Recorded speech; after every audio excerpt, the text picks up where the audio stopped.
വർഷങ്ങൾ എത്ര പെട്ടെന്നാ പോകുന്നേ. ഇന്നലെ പ്രേമിച്ച് നടന്ന പോലെ തോന്നുന്നു. ഇപ്പം കല്യാണം കഴിച്ചൊരു കുഞ്ഞുമായി. പ്രേമിച്ച് നടക്കാനൊക്കെ എന്ത് രസമായിരുന്നു. ഇതൊക്കെ തന്നെ എൻ്റെ ഒരു പ്രതീക്ഷ. എന്ത് പ്രതീക്ഷ?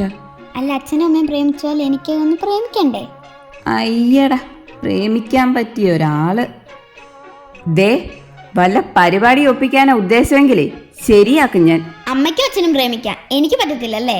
അതുകൊണ്ടാ പറഞ്ഞേ, ബാക്കിയുള്ളവർ പ്രേമിച്ചിട്ട് കിടന്ന് അനുഭവിച്ചുകൊണ്ടിരിക്കുക. ആദ്യം ആ തലയിലെ മുട്ടത്തോട് പോട്ടെ, ഒരു പ്രേമക്കാരി. അമ്മേ. ആ മോനെ, ഉച്ചയ്ക്ക് ചോറിൻ്റെ കൂടെ പപ്പടം കാച്ചി തരാൻ മറന്നുപോയി. സാരമില്ല, രാത്രിയായാലും കഴിക്കാമല്ലോ. അത് ശരിയാ. അല്ല, മോനെന്തോ പറയാൻ വന്നേ? ഞാനെന്തോ പറയാൻ വന്നായിരുന്നല്ലോ. ഞാൻ പറയുന്നതിന് ഇടയ്ക്ക് കയറി എന്തിനാ പറഞ്ഞേ? അതുകൊണ്ടെന്താ? ഞാൻ പറയാൻ വന്ന മറന്നു.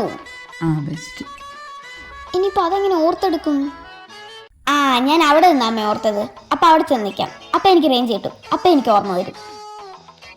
ഇതെന്തോ റേഞ്ച് കിട്ടാൻ ഫോണും